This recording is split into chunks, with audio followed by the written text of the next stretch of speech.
Good afternoon, everyone, and welcome to the 11th meeting of the Justice Subcommittee on Policing in 2017. No apologies have been received today. Our business today is an evidence session on two Audit Scotland reports, the review of Police Scotland's I6 programme and the 2015-16 audit of the Scottish Police Authority. Can I welcome Andrew Flanagan, Chair, and John Foley, Chief Executive of the Scottish Police Authority, David Page, Deputy Chief Officer for Corporate Services, Strategy and Change, James Gray, Chief Finance Officer, and Martin Leven, Director of ICT from Police Scotland.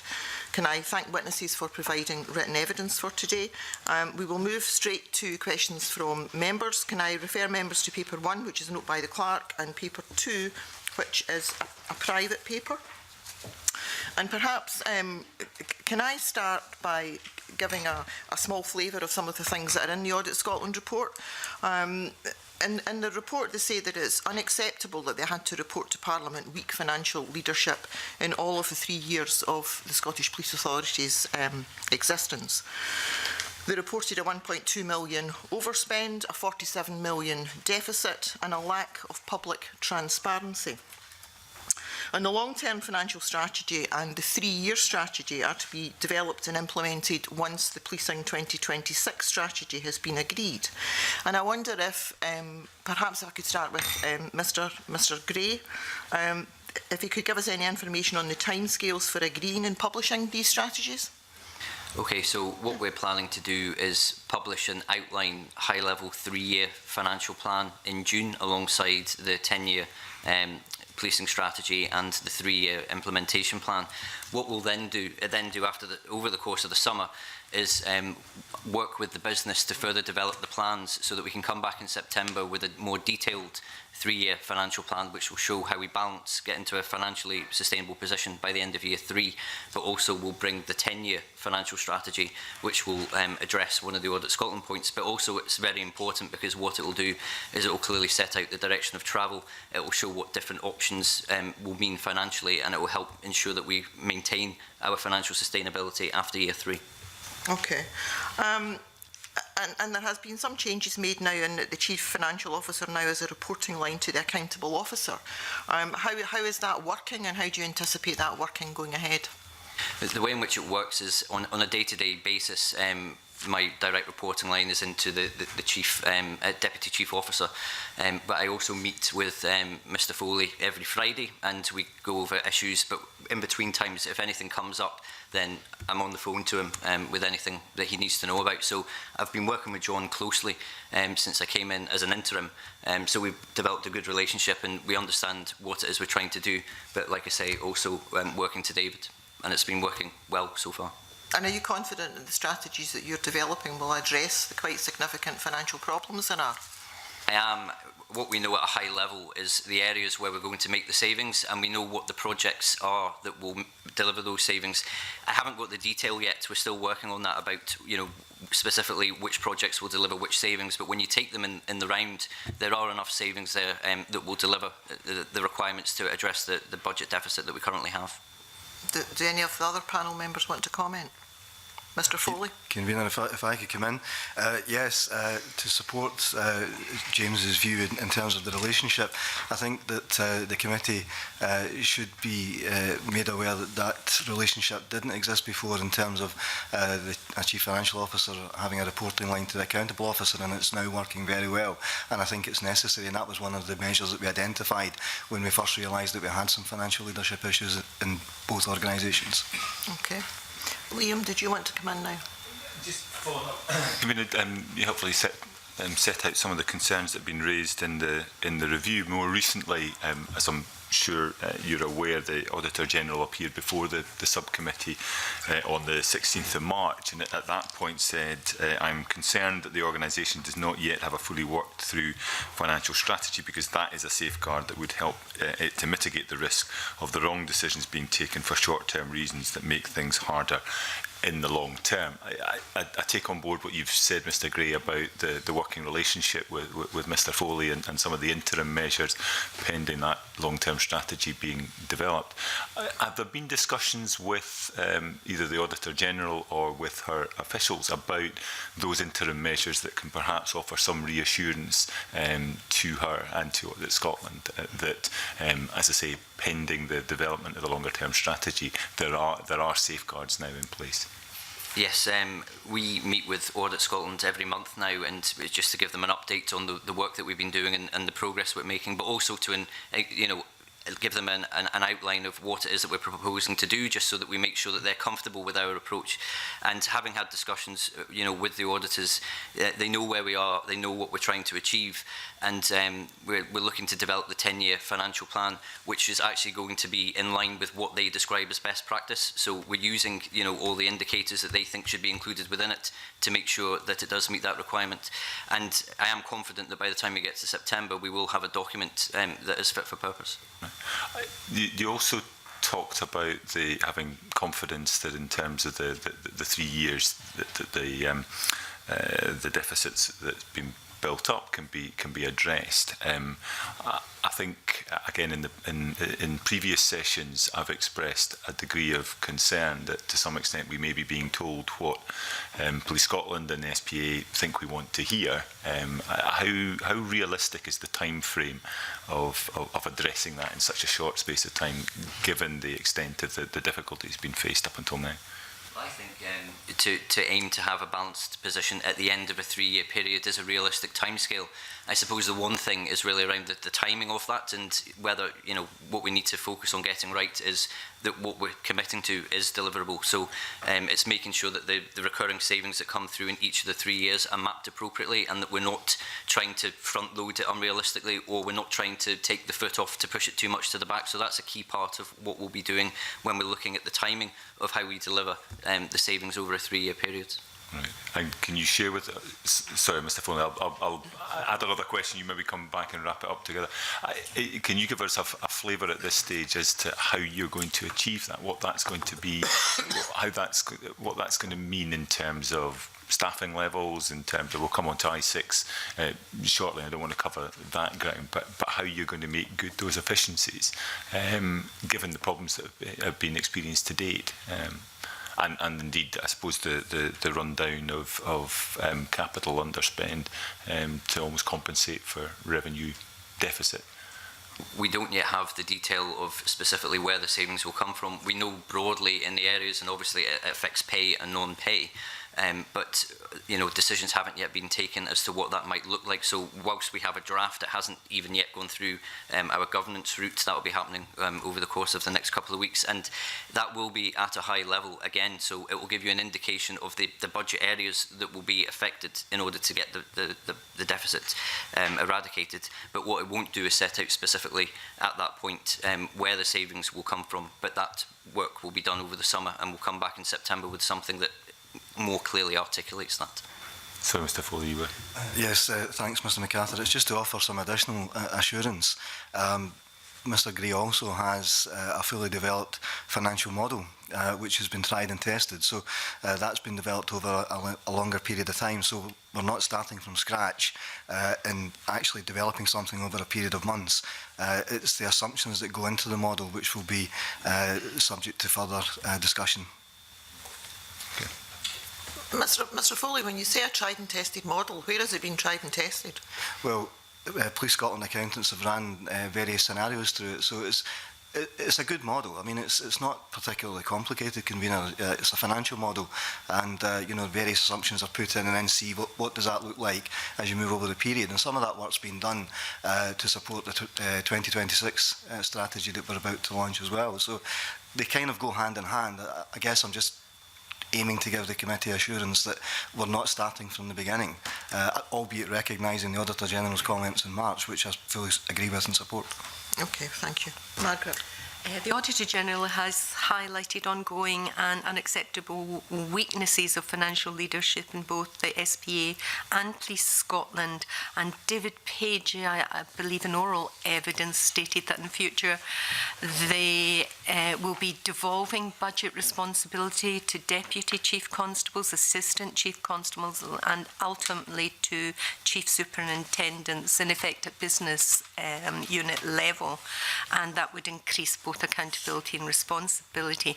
However, a recent Herald article pointed out that training and support would be provided to those with responsibility for budgets. Could you elaborate on what's happened so far in that regard? Absolutely.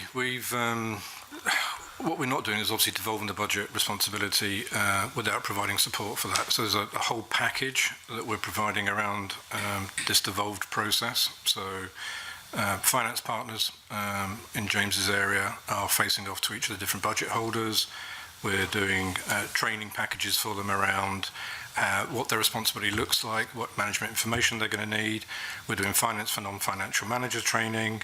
We've shared the approach that we're going to be rolling out to support everybody who's a budget holder with Scotland Cree for internal audit, and also with Audit Scotland. They've got visibility about that. We're developing a balanced scorecard type approach, which is going to allow those people who are receiving the budgets to score back into us how well we're supporting them from a finance and training perspective, so that we're not just going to push budget responsibility down. What we're doing is pushing the budget responsibility down, providing training support, regular management information much quicker than it has been provided before, and then we're going to be looking at the people who are the recipients of those budgets scoring us in terms of whether they believe they're getting the right information, the right data, the right training, the right support. And likewise, I'll be looking at whether from James's team and his finance partners team, people are taking accountability the way we need them to take accountability. So we're developing a joint testing process on those who've got the budgets, those who are managing the budget, supported by a data set. That's all in place at the moment, and we're rolling it out over the next few months. So is it being piloted, almost started in certain areas? I mean, if you could elaborate just exactly where it's actually started to operate. Yeah, James can give you the details in terms of where it's rolling out.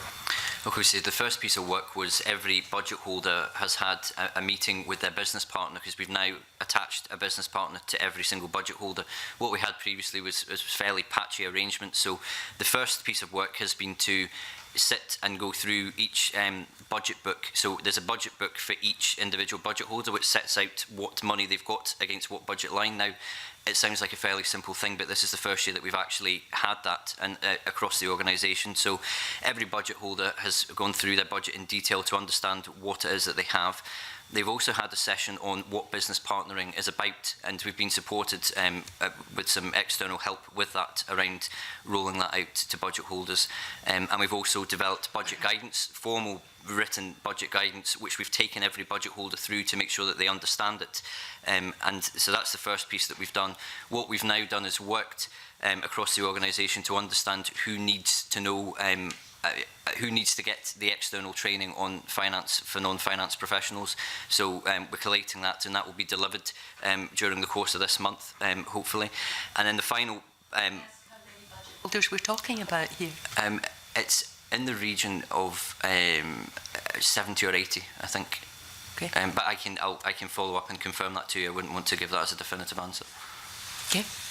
Could I just add, I met recently with a group of superintendents, and I asked them the question as to whether they welcomed this, and they were incredibly enthusiastic about this happening. But they were also at pains to point out that in some of the legacy forces, this had been the practice before, so they didn't start from a position of entirely not having an ability to do this. So while things move on and some do need that support, they're not starting from scratch, and they were at pains to point that out to me. There's another thing we're doing about management information. We're providing flash reporting now on the 5th working day. Previously, the data's become available much later in a month, so we're doing 2 cycles of reporting now. James and his team at the 5th working month, and this will be the 5th working day. It'll be this cycle coming up this month. It'll be the first time we do it. We'll provide a flash report that lets every single budget holder know where they are against their budget. It won't be in-depth analysis. What it will do is trigger budget holders to be able to see very early on in any given month exactly where they are in terms of above or over. then they'll have about 2 weeks to work with the finance partners. So when we formally review the budget at the Corporate Finance and Investment Board about 3 weeks in, at that point, every budget holder will have known where they are over and under, why it's occurred, they'll have had conversations with their finance partner, and that will have been cascaded up the way in terms of the deputies and the ACCs will have been briefed and understand it. So we'll get to a point of understanding with a much better level of granularity in terms of the data that's been available to the budget holders. And again, we're just introducing that in this particular cycle. Okay. The Scottish Government has commissioned a consortium led by the Scottish Institute for Policing and Research to evaluate police and fire reform. Now, this is at a cost of £270,000 over 4 years. Oh, I think the report, the first one, was last June. Could you give specific examples of the Institute's findings and how these have helped improve policing? Could I just say there's an updated report that we've recently received as well. So we've now got two reports from that, and I'll let Mr. Foley talk about the actual finding. Yes, as Andrew Flanagan says, that there has been a recent report presented to the authority. The first report related to the first year, effectively, of a year and a half of reform or whatever, and it found that there was progress, but also identified areas where we would look to see improvement moving over the course of the next year. And in the second report, that suggested that there had been improvement in engagement, local engagement, which was important. It found that there was more information available in relation to access to national assets, more understanding. So those were some positives there. There was also some findings where some local police officers believed that there was adverse effects of other public sector bodies withdrawing funding that they were using for policing, so that was an issue, and that's something to be looked at in the forthcoming year. And so I think that in relation to 2026 in particular, these sorts of information gathering are quite useful, Mrs Mitchell, in engaging just how Police Scotland should go out there, engage locally with local authorities. Sorry, second report also said that local authorities and local representatives had a positive view of the policing service they were receiving. So we take the positives and we take the challenges and we reflect them back, and colleagues in Police Scotland then work that into their forward strategy. I wonder just on the Audit Scotland, the Audit General's report and the Audit Committee's scrutiny, if there was any attempt to quantify costs associated with employment and tribunal cases and any findings that maybe were found against SPA. I presume that, you know, if there was anything of significance that may have been uncovered, but I'm not aware of those areas being specifically looked at.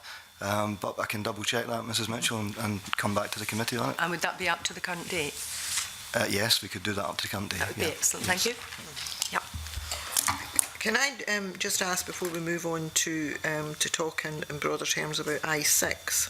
The finance function in Police Scotland is to be increased by the filling of 15 posts. And it is my understanding that all these posts are temporary. Why is that? The reason we have brought in temporary posts at this stage in time is that I wanted a bit longer to assess what the future function looks like, and also we're about to embark on a transformation programme within corporate services, so that the shape of the finance function is likely to change quite significantly. So the resources that we brought in at the moment were to fill gaps based on the existing model, the existing way in which we work the finance function, but my expectation is that over the next 12-24 months there'll be significant changes to the way in which it's done, which means there'll be different staffing requirements. So I didn't want to commit to bring people in that eventually there may not be a job in the longer term in those particular posts. Are you hopeful, though, that some of the 15 temporary posts, that some of them may become permanent? Because it would be a shame to lose the experience of people.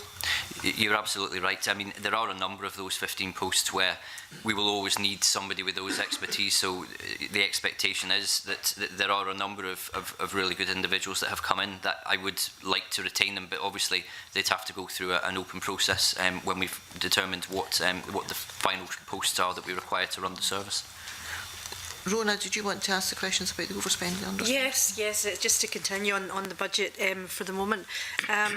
The money saved from previously underspending the capital budget and reform money have both previously been used to reduce the revenue overspend. Is this a sustainable financial management approach in your opinion? No, it's not sustainable. It has been done up until now because of just the situation where there was a revenue deficit that needed to be addressed. But clearly, you can't not. You have to invest in fleet. You have to invest in the estate. Otherwise, they deteriorate over time, and then it obviously causes you revenue pressures because the cost of maintaining your vehicles goes up, etc. So, what we've done for 2017-18 is set a budget where we're clearly planning to spend capital and reform in full in order to make the investment required, which will then help to bring down the revenue deficit. And that's why we are sitting with an operating deficit of 47 million instead of saying, oh, what we'll look to do is maybe use some of the reform and capital. So we've been absolutely clear that we're not doing that because it's not sustainable in the longer term. Okay, and can I just clarify, would there be a request to the Scottish Government to transfer capital underspend to offset the revenue overspend again for this year's budget? We have no intention of doing that. There's definitely no intention of doing Absolutely not. Could I just add in perhaps that last year, in terms of the issues, while we could appreciate that there was an underlying cost overrun, the issue about the capital and reform budgets was that in the absence of a proper strategy for policing, there was a risk that we could have ended up spending money on either forms of capital or forms of reform that actually then subsequently became inappropriate.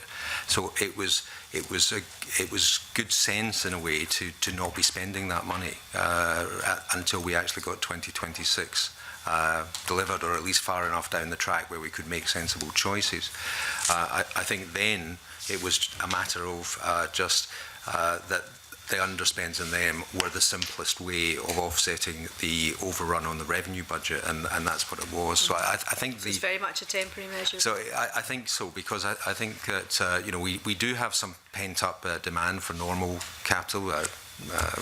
James mentioned fleet and cars and things like that. They run out. You can't do it for a very long period of time.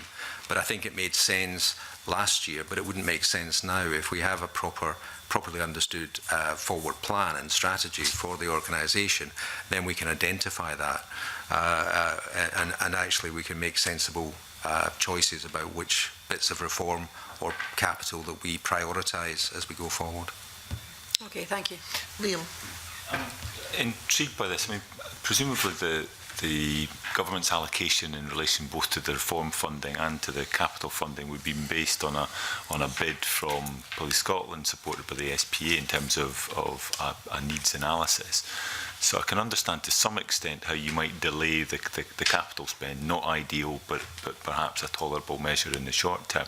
I'm struggling to understand how it is that funding that was allocated for reform of the organisation can't be spent because you may not necessarily want to go down that route of reform. I mean, surely the basis for the reform funding was that you had proposals put to ministers which they supported and therefore were prepared to back the funding. I think there were high-level projects and things identified. The question was whether or not those things should still go ahead in the absence of a proper strategy. Right. So in a sense, in which case, the funding sounds as if it was allocated on the basis of false premise. In that sense, you must have made a case to Scottish Government that reform of this particular direction, whether it's high level or whether it's more granular, nevertheless a case for funding to support reform will have been made. But what you're telling us is that it was sufficiently vague and it may not necessarily be the reforms you wanted to introduce, and therefore certainly in the short term you were happy to spend the money to plug the revenue gap. I think it was prudent to suspend the suggestions that had been made about reform. The biggest part of the reform budget remains the VAT payment, but it's also the case that we don't control the reform budget. It sits with government, and we have to apply and call off against that budget. So it's probably the absence of us asking for that to be called down in terms of the uncertainty created by trying to identify the proper strategy for the organisation. Ben. Moving on to ICT and going forward, particularly in regard to Police Scotland's written evidence at 7.2, the Auditor General described the ICT vision in the Policing 2026 strategy as ambitious. And so I'd be interested in the panel, particularly probably from Martin Levin, in order to achieve the ICT vision, will the recent approach to the underspend on capital budgets being transferred to reduce the overspend on resource budgets need to end? Thanks for giving me that question. I'm going to pass over to actually my boss, the Deputy Chief Officer, to give a substantive answer to that. But what we have now got is a situation where there's far more thought put into what investment should come when and where, whereas historically you could say ICT was dealt with almost separately, and if you take a look at the I6 programme, which I'm sure we're going to cover, which is a separate operational division within Police Scotland, and there wasn't much coordination between money being invested in I6 as there was money being invested in the contact command and control systems, money being invested in the intelligence system, and the vision that David has got is this should all be tied together based on absolute operational requirement. So getting a financial strategy, a long-term financial strategy based on what the operational requirement of policing is, and the ICT shall absolutely become an enabling requirement of that. So David, sorry to pass this over to you, but I think in terms of 2026 it's a wider scope than just ICT investment. The different approach we're taking this year is, and it actually flows also from Audit Scotland's consultation feedback around the strategy itself, 2026 strategy, is that what we shouldn't be doing is utilising capital's money that you need to keep the organisation functioning appropriately in a business as usual environment. We shouldn't be redirecting that to do anything other than its core purpose, fleet, ICT, estates. So we're running quite a rigorous programme around our business cases for supporting capital investment into keeping the business going. So ICT, fleet and estates, that's quite separate to transformation and reform money. So we're running that very separately as well. We've got a £47 million deficit that we've called out. So there is that's an identified problem that is separate from the capital I need to keep the lights on in ICT, estates and procurement and the normal kind of running the business. Anything that's transformation reform will be clearly linked to something that's got an outcome that supports the journey to 2026. And we'll have business cases that support each of that spend. So James and my HR function are tracking all of the activity and the spend of reform money going forwards, and that will be linked to an outcome that supports 2026. That's separate from business as usual capital allocation, and we will utilise that fully to support fleet investment, estates maintenance and ICT infrastructure. Thank you. So in terms of the Auditor General's description of the vision being ambitious, are you confident that that ambitious vision can be achieved with the appropriate business planning that you've outlined? With the approach we're taking, yes, I think there's work to be done. I mean, we're coming from quite a low base point in many areas. I mean, the Auditor Scotland's criticism of the organisation around things like financial capability, some of our disciplines around business cases, you have to address those things before you kind of get overly ambitious. So a lot of what we're doing at the moment is putting in robust processes, procedures, different ways of looking at business case, different controls around things, so that if I'm building an ambitious plan, it's built on rock, as opposed to we're just being ambitious. So we're going to take some time. It does mean that we'll have a draft implementation plan to be published alongside the strategy at the end of June. We'll also have a draft financial plan. Is it the finished product? No. Could I have done it any quicker? Not with the resource I've got at the moment. We'll be building that during the summer. But I am confident currently that there's the opportunity with running the finances with better financial control that we can meet our ambitions. Okay. Thank you. Thank you, John. Well, thank you, Convener. Good afternoon, panel. With your indulgence, Convener, I'd maybe like to take a longer view of it rather than just the immediate situation, because as I think Mr. Levin said, not so much coordination around IT in the past. Now, Mr. Flanagan has talked about there being no son of I6, and I understand that the genesis for I6 and I will come to a point with this, starts as a result of two MICS reports in 2004. And whoever feels appropriate to respond in the panel, I welcome any response. And we have a situation there when I'm told, quote, expensive consultants, and again the quote of £1,500 a day in 2004 is mentioned, were engaged. Again, I'm told things crawled along for years with several new costly consultants engaged.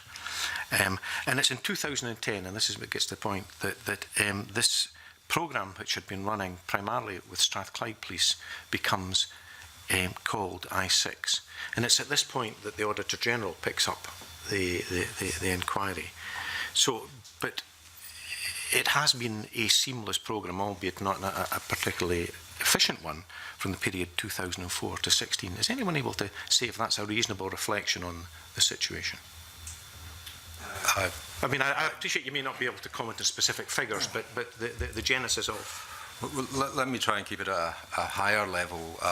Clearly, I'm not aware of all the history of it, and certainly not back to 2004, but certainly I'm aware that by 2008 to 2010, a lot of work was going on by the legacy forces in a joint project basis. Then the procurement process was quite extended thereafter. It's worth reflecting that this was a period when IT itself was going through unprecedented accelerated change in terms of the way it did. So any project that was running for that length of time was at risk of being overtaken by the technology developments that were happening. I think it began to accelerate once Police Scotland was established, because at that point there was single control of the project. But by that time, most of the main procurement decisions had been made. There was, of course, a collective decision across the 8 forces and probably central services regarding platform, and I think in previous occasions we've discussed this, Mr. Leaven, in committee there. Are you able to say what the figure was in respect of that loss? I've heard various figures. For platform? Yes. The total amount of money invested in the platform project, and I'm going from memory here, I don't have that information with me, was around £7.5 million. Right. I thought 12 or 14. Someone else tells me 20, but a significant sum of money nonetheless. Okay, but to my understanding, and again, please don't quote me on this, I will get information if you require it. It was before I started here, yeah. But my understanding was it was £7.5 million changed hands between us and the supplier of platform, or between ACPOS and the supplier of platform really at the time. Saw the light of day. There were some agreements put in place at the end that saw some of that money being reinvested in other areas. So one of the suppliers also provided other systems within policing, so an agreement was put in the end where some refund was given to us in the terms of service credits and support costs for some of the existing systems that were in place, but ultimately it was a £7.5 million write-off. Right, okay, thanks. It's to try and just highlight that the particular area within the confines of the Auditor General's it didn't start then. There's a long genesis to we get there, and you're entirely right, Mr. Flanagan. Things have changed in the interim with the complexity, and it's what we learn from that I'm interested about, because the Auditor General uses the term overconfidence was a contributing factor in the failure of I6. Were you able to comment on that, any of the panel?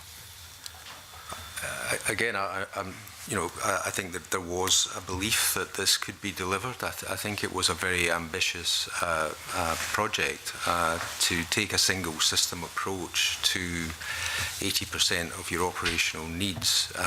Is a bit like putting all of your eggs in one basket.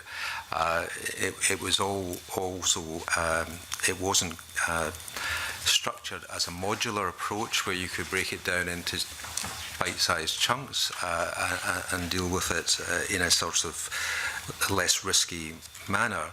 I think also, and there has been some aspects of this touched in the auditor's report about whether the waterfall approach versus agile should have been used. These are development methodologies, but in fact, at the time this was given the green light, waterfall was the predominant development approach to these things, and I think that probably was the right decision. But when you take it that it was a sort of beginning to end system covering 80% of needs, and waterfall by its nature means that you really only get to see how effective it is when you get to user testing, it means you've put all your eggs in one basket. So in a lot of the aspects of this, I think that overconfidence that it would be all right at the end is a justified position that the Auditor General has called out. Okay. I would also agree with the Auditor General, Mr Finney. I think there was overconfidence, and I would certainly say that that is a lesson learned moving forward, so we will avoid overconfidence moving forward. And all ICT projects, as Mr Leaven has said, will follow a different path now from what they did in 2012-2013. But nonetheless, it would be, in fact, it's been widely viewed as being a successful procurement process, in as much as you tried to get something, you didn't get it, and you got money back.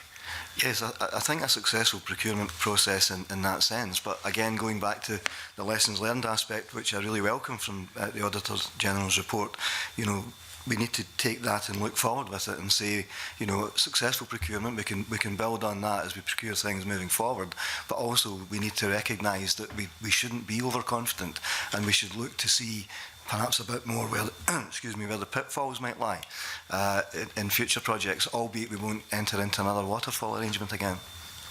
I think that, you know, I think we should actually commend the people that put the contract together. It was a very, very tight contract. It allowed us to negotiate very successfully with the supplier to get our money back.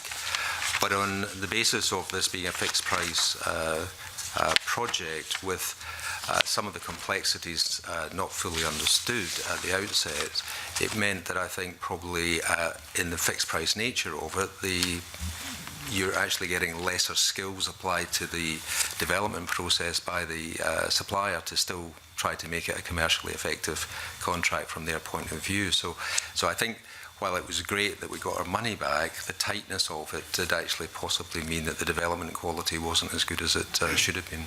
I think I've asked this question before and been given a rebut that it's not appropriate to ask it, so I'll expect another rebut, but it would be good if there was an answer. The extent of the reimbursements, are they simply to 2010, or would they have any regard to pre-2010? No, they would only date to the point at which Accenture signed the contract. So no costs incurred in putting the bid together up until that point have been reimbursed?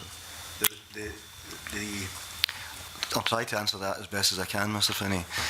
The settlement figure was an amount which was agreed between the Police Authority and Accenture, and covered a range of aspects, some of which would have related to procurement costs, but it was agreed as a figure, so it's not entirely feasible to break it down into elements that you might actually attach things to that happened at a point in time. So you're in a negotiating position with a commercial negotiating position with another organisation, and you're trying to get the best deal that you can, and that was the best deal that we could have got, and we got more than our money back. A couple more, if I may. A supplementary on that specific point, and then I'll come back to John. Thanks very much, Convener. Just on the point Mr Finney was making about the procurement, in a sense, being a successful one, I note the more cautious response that you gave to him on that point. I think the concern would be that the over-optimism that was baked in, and I think we'd heard previously that to some extent there was an overconfidence in a tried and tested model from elsewhere being able to be kind of rolled out in a similar fashion in a Scottish context. But I think what happened with that, was it not that the efficiencies that I6 was going to deliver then get baked into the proposals for the legislation that created Police Scotland, and that are now hamstringing the organisation in delivery of that. Is why the reform funding is being used to plug shortfalls in revenue. So to characterise it as a successful procurement process when it appears to have hamstrung the organisation from the outset in the way that it has, would not be accurate. Is that fair? I think you could only take that in terms of the strength of the contract in maintaining the fixed price nature of it. I think in terms of the specification of the system, there are, for me, more question marks. So ultimately, it became almost an entirely bespoke system. It wasn't using. Although that had been the initial promise, I think that I think it was a Spanish system was going to be used as the basis of this, and it was kind of like that would form 80% of the system. In fact, that turned out to be not the case, and most of the whole development was on a bespoke basis. Now again, that adds risk into your project by having to start everything from scratch. I think the issue for me is that probably certain elements of what I6 was intended to do did need to be bespoke. So if you take the criminal justice system end of the system, because Scotland has a different CSJ system from all other countries, that means that would have to be bespoke. But there are questions as to whether, if it had been done in a modular approach, could some elements of it had a more off-the-shelf approach? That's an open question in my mind. But the over-optimism that seemed to be giving rise to the problems that later emerged, that had also given rise to an expectation of savings of the order of magnitude of £200 million. There wasn't a kind of eureka moment at a point where clearly this was found not to be a workable solution, but before that there must have been anxieties raised. Were there attempts made to downgrade the level of efficiencies that could ever be delivered through this programme? Is there any adjustment of that £200 million efficiency saving? I'm not aware that that was the case. I mean, clearly there was a point when the contract was renegotiated, I think in 2014, and some of the issues were tried to be addressed at that point. But when I arrived at the authority, which would have been September 15, the first meeting I attended where I6 was discussed was there was still a very strong expectation that it would be delivered in December 15. And that confidence was still there that it was going to be delivered. So I don't think at that point anyone had been saying, well, these financial savings are not achievable, because they still believed that the system would be up and running, or at least commenced running in the December of 2015. From memory, Mr. MacArthur, if I can help there, there was a part in the process which was user acceptance testing, and that's when there started to be concern manifesting itself. And from memory, and Martin will correct me if I'm wrong, that was in the summer of 2015, and at that point in time the consultant that we had, or consultants from an organisation called Exception, had raised concerns over user acceptance testing, and that was discussed over probably over about a 6-8 week period, and then Accenture went away to look and see what could be done to correct or allay any fears at that point. So up until the summer of 2015, it was believed that the future benefits would be adequately taken in years to come. Thanks. Just to maybe return to the success of the procurement process, and for the avoidance of any doubt, it's good we got the money back, but if you've identified a requirement to buy something and it costs 46.1 million and you get it back, then that's good. But there's been the 3 lost years, and clearly there was identified needs. So when I'm talking about a perception of it. To what extent was the fact that the Guardia Civil, the Spanish police situation, that this company had done it? I mean, there's a view that people were seduced by that there was a system already up and running, and that's in conflict with, indeed, the term used, Mr. Flanagan there, about it is a bespoke model that's needed. I think it's only the one element of it, and the criminal justice system you'd have to be bespoke, because, again, as I said, the Scottish system is different from all others. But actually, other elements of it, whether it was the vulnerable persons database or whatever, would be, other police forces around the world would have similar kind of systems. So you could, conceptually, you could do that. I think my reference to it becoming bespoke was that I think what I was told was that the original concept is that the Guardia Civil model system would actually provide 80%. It would be the bedrock of the system, with only 20% modification for use by Police Scotland. In reality, that didn't turn out to be the case. Okay, one final question, if I may, and that is the presentation of this. This isn't a saving, is it? The link between this projected expenditure to get something that was an essential part of modern policing and IT system set against, as Mr MacArthur talks about, the projected savings. Where does that sit at the moment? Are you saying we've saved for, if I go to buy a car and decide not to buy a car, I haven't saved the cost of the car. That was going to be expenditure in the first place. So presentationally, how do you think that should be presented to the public? Well, I think, unlike most public sector IT contracts that I'm aware of, you end up that people don't get their money back, or they don't get much of it back, and I think that probably singles it out in terms of it being unusual, and it takes you back to square one in terms of now starting again and having an ability to finance that. I think the issue is the one that you touched on, is that there is a 3-year gap now when we're not getting the benefits that we have, so that we expected to have. So I think in the one sense you can say we haven't expended the money that was originally intended because we got it back, but the reality is we still don't have a system, and we're still not getting the savings that we expected to deliver. So we're spending more money than we need to do at the moment. Okay, thank you all very much. Stuart.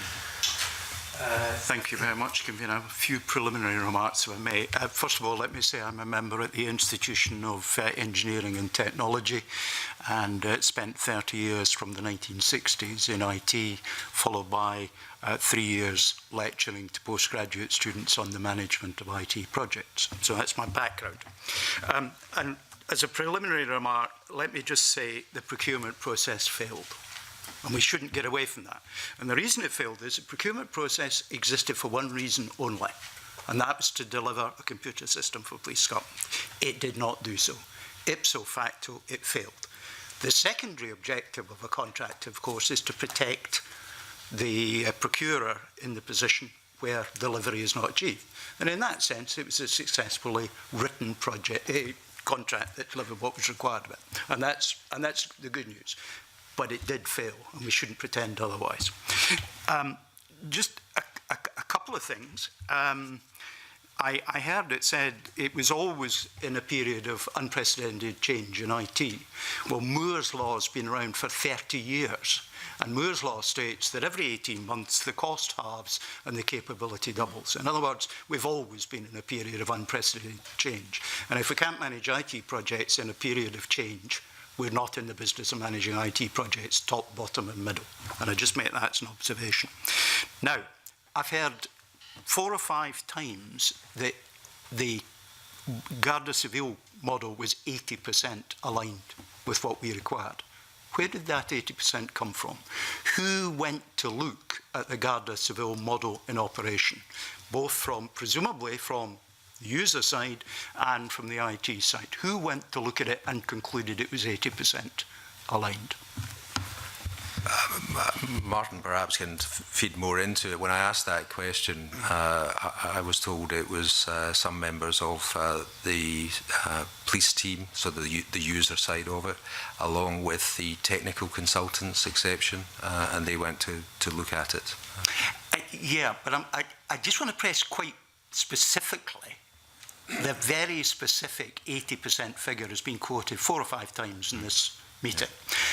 I just want to know if that's an analytically derived figure or it's a figure plucked out of the air. I have only had it quoted to me. Right, well, let's try and work out where it came from.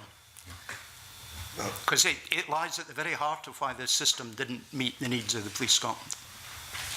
Yeah, there's So during the procurement process, my understanding, and bearing in mind this was before anyone that's sitting at this table actually joined the organisation, but my understanding was that the programme team, which was headed up by a senior police officer with some outsourced expertise from 3 different organisations, so one looking after legal, one looking after contract management, and one looking after technical authority, went to visit with all of the shortlisted bidders and how good is your bid, and there was different scorings put against a whole variety of things. The figure 80%, again, I have heard that told to me. I don't know where the figure 80% came from, but I think ultimately I6 was of 6 key component parts. The vast majority of what the system in Spain would do would essentially do for us, because policing is policing is policing around the world. Generically, you arrest people in the same way, the data flow is exactly the same thing, and it has to go. Where Police Scotland differs is because of our unique approach to criminal justice, and in particular very strict data standards we've got with our partners in the criminal justice sector, and my understanding is that's what made up the 20% that required specific bespoke work for that, and other slight variances in the way that we handle things. Where the 80%, 20% came from, I genuinely couldn't tell you. I think it is not analytical. I think it is a wet finger in the air. This is roughly how much of the system is ready for us. This is not. However, I don't see where this actually plays much into the issue. I'm going to take us there precisely, and I'll say it was an uncalibrated wet finger, but that's a different thing. It's a rule of thumb that's been established for best part of 50 years, that if you buy a system and have to change more than 10% of it, you should write your own system, or alternatively, you should adapt your processes to the processes that are embedded in the system. Was that, as far as you're aware, a choice that was consciously considered and made? Because if it's 20% amendment, that is invariably known to be more expensive than starting with a clean sheet of paper. What I'll do here is I'm just going to actually quote direct from the Audit Scotland report, because when Audit Scotland did the report, they actually spoke to everyone that was involved in the process there. So in section 14 of the Audit Scotland report, it does state that the I6 programme team and Accenture believed that the majority of the I6 system could be based on an existing IT system that Accenture had developed for Spain's Guardia Civil Police Service, with the remainder being bespoke development work. The existence of this IT system and the experience of working with police services across Europe contributed to Accenture being awarded the contract. Other than that, I'm sorry, I would be speculating in any information that I gave to you. I think the words in what the Auditor General has said that are important are could be based. In other words, it was recognised that there were functionality would need to be clean sheet paper, and that's understood. But the problem seems to me to lie in the other part of it, where they could be based doesn't tell us whether it was considered that Police Scotland would pick up the embedded processes that were implied by the way the Guardia Civil system was structured, or whether we were going to go in and tinker with a system. A most dangerous thing, as any project manager will know, to contemplate doing. And I'm just trying to get the sense of which road we tried to travel on this. But my difficulty is, of course, the relevant people aren't necessarily in the room or available to us. So I'll give it your best shot, please. Sorry, I lost the question when you were talking there. Well, I want to try and see the could it be based. This is on the part of it that was thought to be just about what was needed. I would assume so. I mean, ultimately, what I6 delivered was, or what I6 would have delivered, would have been a combined data system. Data is the key word here, not necessarily the application flow, that would provide searchable information across 4 different criteria, which is person, object, location, events. That's a poll system which is used in law enforcement globally. And the Guardia Civil system was a poll-based system. So logically, you would assume that with a poll-based system that was tried and tested in live operational policing, that's going to do quite a bit of what you want to do. Therefore, you have to bespoke things around the side. What went wrong with the build of it? I'm not sure. What assumptions were made by people, as you say, are no longer working for Police Scotland or the SPA? I'm not really sure. Well, let me, the final point before I allow others to perhaps come in. I heard it said that the problems emerged during user acceptance testing. Who designed the user acceptance tests? in other words, what users were involved in that, and when were the user acceptance tests designed? Because, of course, if they'd been designed early in the process, then the system would have been better aligned to pass the tests which it subsequently failed. Have we got any sense of either of those things? So within the I6 programme team, there were tests analysts who helped design the user acceptance testing. So they were test analysts that worked for me within the ICT department, seconded across onto the programme. They worked in conjunction with the external consultants, so the technical design authority of the programme, who worked in conjunction with Accenture to develop the testing scripts that were coming across. Very, very user-focused, very user-based. Well, again. Sorry, may I just cut across you there? Every one of the persons you said were involved there were people who were not the users who would ultimately be sitting at terminals. And I'm sorry to cut back across you again, but then I said very user-focused, very user-based. Users were involved in the testing. There were operational policing personnel who know how operational policing works, involved in the testing. And in fairness, that's one area where I will give absolute credit to the team that were involved. They picked it up very, very fast, and they escalated the concerns very, very fast as soon as they got it, because their testing regime was incredibly robust. Okay, I absolutely accept that and agree that the purpose of testing is to find problems early, and it seems that it did so. But what I'm trying to work out is where the end users involved in the design of that testing, and was that early enough to actually have influenced what was delivered to test? So end users were involved in the design of the testing. So within the I6 programme team, the vast majority of members of the I6 programme team were live operational policing personnel that were extracted from operational policing to put into it. They're the ones that designed the testing. Obviously the technical people were involved in a significant part of that. But yeah, the testing front was incredibly well handled, and it did the job it's meant to do. It highlighted up concerns and it escalated up to the programme board. Okay, thank you, Camilla. Mr Flanagan, you touched on the cost of maintenance of the 125 legacy systems that are still in place, over £1 million. And you've also stated, or it has been stated, that a programme has been commenced to update individual systems, legacy systems, just to make sure that they're viable, in other words, to stand still and not achieve really any improvement or enhance functionality. Can you explain just how this maintenance legacy system is being managed with the new systems to ensure that no more expenses is spent, or no longer is taken to rely on these legacy systems than absolutely necessary?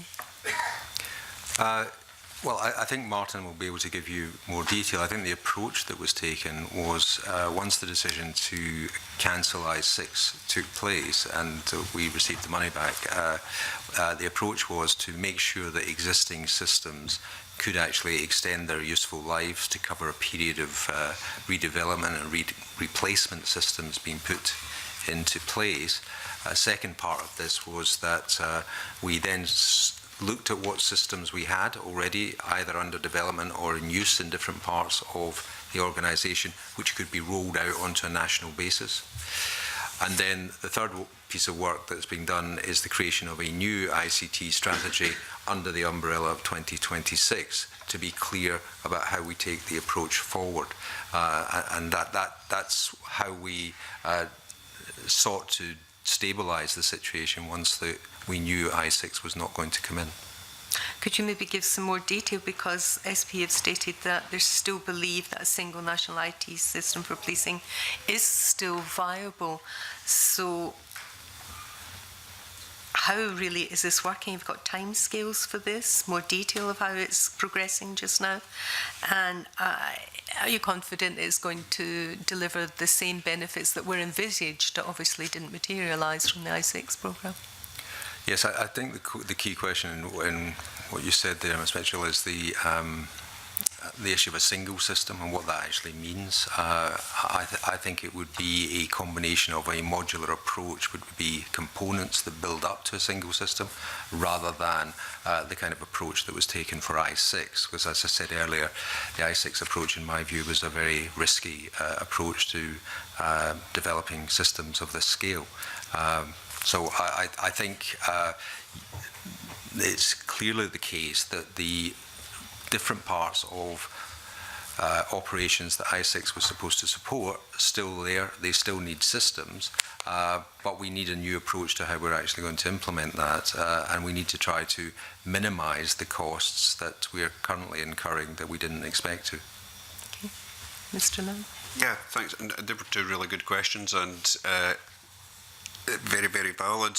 Immediately on the cessation of the I6 contract, so in July last year, we set up something called the Digital Transformation Team, which is ultimately the experienced resource that was running the I6 programme, passed across under my direction into the ICT Directorate, and we gave them some pretty urgent tasks for them to look at, and first and foremost amongst that was look at the legacy estate and what we needed to do to the legacy estate to maintain its resilience, to maintain its stability, and there's been quite a lot of background work being done there. In particular, one of the things we did was launch a new national custody solution. So one of the key component parts of I6 was custody, which should have tied into everything else. And with the changes to the Criminal Justice Act coming in later on this year, we think, we had to make sure our systems were prepared for that, and the legacy solutions were not prepared. We had a system which Mr Stevenson will appreciate when I say this in Strathclyde, which ran something called Fox Pro, which was quite a legacy system. We actually had no skilled personnel left that could maintain that system, so it was quite keen that we upgraded that system. So we followed good practice in the process of doing that. In particular, Scottish Government recommended practice around reusing, then buying, then building, and that's the order you should do things. So we reused one of the legacy custody systems that we owned intellectual property for in V Division, which was a legacy Dumfries and Galloway constabulary. We upgraded that dramatically and then rolled it out across the country, and that was all done within time, within scale, and that is now live across every part of the country. So for the first time, we are able to see a global live view of every cell facility, every custody facility across the country, and that was at the behest of the internal ICT development function, a user base from across the country heavily involved, all coordinated by the skill set that we took out of the I6 programme. However, we took that a little bit further as well, and something we didn't do anywhere in the country through IT was have the ability to cross-check information from different systems, so the systems weren't compatible with each other. But now with the new national custody solution, if someone's booked into custody, it's automatic that will do a search on the criminal history system to see any previous events that that person might have been involved in, and that was just a little bit of innovation, a little bit of working to do that. So that's part of what the digital transformation team were doing. Another important part of what they were doing was planning for the future. So we don't have I6, we still have 125 different systems around the country that don't talk to each other. How are we going to make all that work? And there was a lot of effort put into the digital transformation team. Again, Audit Scotland have just produced a report, which is an excellent report called Principles for a Digital Future, about the lessons learned from not just I6 but other projects that perhaps haven't gone as well within the public sector. And I'm delighted to say that the principles at Audit Scotland, this report was just published in May, and the principles that they've brought out, which is clearly defining the need and benefits, understanding and appreciating the likely complexity, identify people with the right skills and experience, break the project down into manageable stages, be aware of optimism bias, and consider the procurement options early, have all been brought into the consideration with the work that that team has been doing. And that team has since transferred across to the 2026 team, so the technical expertise is now part of the general programme, and the 2026 programme is certainly pulling all of these together. So when that is launched, that will come with the IT strategy along with the financial strategy and everything else required to do this. So I hope that conference year systems remain stable, to answer your first point, and we've got quite a little bit of planning going on with regard to the second point. If I could ask maybe about the new national applications which were in to improve information across legacy boundaries. Some of these new applications have been integrated with legacy systems in order to reuse reference information, and perhaps the custody information you're talking about was a case in point. However, it's not clear whether these legacy systems, the ones that aren't integrated with the new applications, could cause difficulties and could actually just stop further improvements being made and maybe lose important information such as the custody information that you managed to unearth. Again, another really good point. We have got over 500, in fact nearly 600 legacy applications operating within Police Scotland. ISEX was going to replace about 125 of these. However, that's left us with a bit of a hole in terms of systems talking to each other, and the way we do our day-to-day jobs differs across the country, and a lot of that is unfortunately dependent on the technology limitations that people have in, and that's where ISEX is a blow, and we are struggling with the delay that has come in. So we sprinkled a little bit of innovation around that as well. Again, coming out from the result of ISEX not delivering, we created a programme called the Integrated Data Access Programme, and using our own technology and with the technology guys working very closely with operational policing from around the country, we have developed a system which is in trial at the moment and will hopefully go live within the next couple of months, that allows us to cross-search a lot of these legacy systems, so the key legacy systems. So if we put in the nominal detail for one individual that we want to look up, that will automatically search all the legacy systems and bring back any hits that we've got with that. Again, clever innovation. That could potentially be part of what we're planning to do going forward, depending on the requirements that come out, but it certainly helps us dramatically in the short term. So you're fairly confident that will cover the issue of any information that could potentially be lost in the old legacy system being recovered? Yeah, I would be doubtful if we'd actually lose any system in the legacy data. Where my concern would be, people might not be able to find stuff in the legacy systems while they're looking for it. So you may miss an incident from one boundary to another boundary with the legacy systems. This gives us more of a global eye view of all the information from the 8 legacy constabularies. Yeah. Anything else? No, please. Can I just ask a couple of final questions? The Auditor General has found that police officers and staff are continuing to struggle with out-of-date, inefficient and poorly integrated systems, and I appreciate, Mr Levin, what you have said, but has the failure of ISIX had any impact on the effectiveness of staff and officers in carrying out their roles? I believe it has. First a significant impact? Well, first of all, I would say there's no detriment to what they were doing before. So officers and staff from right around the country operate in the way they operated before ISIX was due to come in, so there's no detriment into what they were doing before. What I would say is there's a loss of opportunity with ISIX not going live and delaying that opportunity until we get a more centralised system for all the legacy applications. So if I can provide some examples of where we feel that we can make improvements. So we still have officers entering the same data into multiple systems. So if we have information from one nominal that could require to be put into a crime system, it may require to put into a vulnerable person system, it may require to be put into an intelligence system. That's all separate. ISIX would have certainly collated 2 of these. Intelligence wasn't part of ISIX, but that would have collated 2 of these and made life easier for officers, less time spent at keyboards, more time spent in communities. It's caused what I would describe as a delay in our ability to introduce mobility to officers. It's very difficult for me to roll tablet devices and smart devices out to officers around the country when I don't have a single data source for them to query. And the cost of doing that at the moment would be very, very prohibitive for us, whereas it would be much simpler if we had a single data source in order to do that. Our use of analytics isn't as good as it could be, so we should be able to use predictive analytics to be able to go and take a look at data. But again, when you're talking 125 different data sources, that becomes difficult to collate all that information into one place. And our ability to work cross-boundary. So we still have officers who are registered to one computer network sitting in one part of the country, that if they make a move to another part of the country or their duties would take them to another part of the country, that involves quite a bit of IT support to enable that for them to then access the systems in a different part of the country. So a lack of general control, and ISIX was going to enable a lot of these things, and certainly our computer network optimization programme was going to follow ISIX around the country because we would just have one main system to authenticate to. Currently we've still got all the legacy systems to authenticate to, so it caused a little bit of a delay in our main network programme going forward. These were the ultimate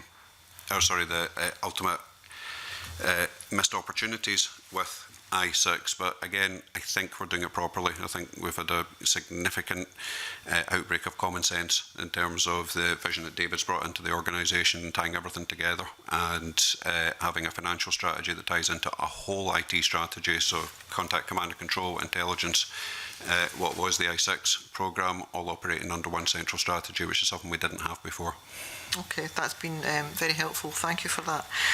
The Auditor General also stated in the report that the failure failure of the I6 programme meant some of the benefits of police reform had at best been delayed, and there are also wider implications for the modernisation of the justice system. Do you agree with that? And are you working with the wider justice system to improve information sharing? We have got a project ongoing with partners in the justice system, which is, and we're changing the branding to it. I think we originally called it a online vault, but the branding's been changed. So it's a data repository that will allow Police Scotland to actively share information with the Crown Office Procurator Fiscal Service, the court system, the prison service, and members of law society, so defence lawyers, so we can access online evidence, and that will be passed through the system, which ultimately we think will bring incredible efficiencies across the board. I6 would have made that a little bit easier, but it doesn't stop the project at this stage, and the proof of concept is likely to be carried out around some CCTV information and how we can make that readily accessible rather than doing the very onerous manual process that we have in place at the moment. So we are working with partners in criminal justice. In fact, I had a member of Scottish Government who's coordinating that in our offices in Kilmarnock this morning. We're just giving her an overview of exactly where we're sitting and where we think we'll be in 6 months, 12 months, etc., in terms of making that compatible. So when will that project be completely up and running? I believe, and again, I'm very wary of giving false information. My understanding is the proof of concept should be signed off to go in August this year. That's my understanding. Okay, and I would appreciate it if you would keep us updated, and absolutely, that would be very useful if you could do that. Do members have any other final brief questions? No. As there are no more questions from the committee, can I thank all our witnesses for coming along today and for the evidence they have given us. The next subcommittee meeting will be on Thursday the 15th of June, when we will hold an evidence session on the use of police body cameras. And I now close the 11th meeting of the Justice Subcommittee on Policing. Thank you.